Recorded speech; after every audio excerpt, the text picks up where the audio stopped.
ঘুগনিটা বানিয়েছি কিন্তু একদম সম্পূর্ণ নিরামিষ, এর মধ্যে কিন্তু কোনো পেঁয়াজ রসুন কিচ্ছু ব্যবহার করিনি। তার জন্য কাবলি ছোলাগুলো ধুয়ে আমি ভিজিয়ে রেখেছিলাম।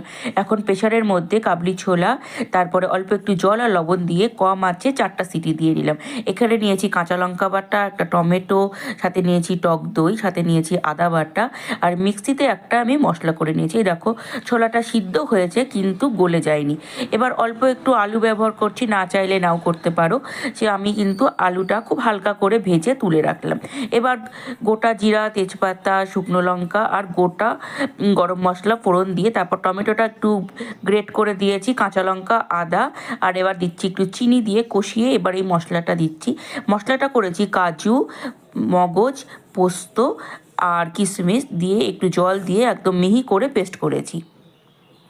এখন দিচ্ছি এর মধ্যে পরিমাণ মতো লবণ। আগেও একটু ছোলার মধ্যে লবণ দিয়ে সেদ্ধ করেছিলাম, এবার সেই হিসাবে একটু লবণটা দিলাম। এখানে 4 চামচ টক দই রুম টেম্পারেচারে রেখে আমি ফেটিয়ে দিয়ে দিলাম। তারপর ছোলা আর আলুটা দিলাম। এখন দিলাম কাঁচা লঙ্কা, ভালোভাবে কষিয়ে নিয়ে মিক্সির বাটিটা ধুয়ে জল দিয়ে দিয়েছিলাম। সেদ্ধ হয়ে যাওয়ার পরে গরম মশলার গুঁড়ো আর 1/2 চামচ ঘি দিয়েছি আর ধনেপাতা দিয়ে নেড়ে নামিয়ে নিলাম। নামানোর সময় কিন্তু পাতলাই রেখেছিলাম, কারণ পরে একটু গাঢ় হয়ে যায়। আজকের এটা কিন্তু আমি ফুলকপির পরোটার সাথে সার্ভ করছি, এটা কিন্তু রুটির সাথেও